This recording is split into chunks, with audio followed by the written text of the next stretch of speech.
علیکم ګران شاګردانو. وعلیکم سلام. څنګه یاست شاګردانو؟ ښه یو. جوړ یاست، بیداره یاست؟ یاره مزمله تا خو هغه معلم بیا بله ورځ یې د خره پر ځای خره لیکلی. څونه بې ادبه کوچنیان یاست. یو پرون مې د خره پر ځای خره لیکلې وه، اوس د یرغړی په ما پسخند وایي.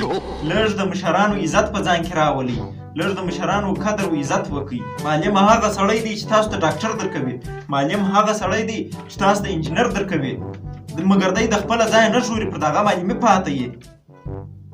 لږ د مشرانو قدر و عزت وکئ. 2 ورځې ژوند دی د مشرانو په قدر او په عزت کې تیر کړئ. 2 ورځې ژوند دی په اخلاق او په عزت یې تیر کړئ. وایې په تا بیا څه اوس بچي ژاړې؟ ته راولاړ شه. معلم ساخته ویله 2 ورځې ژوند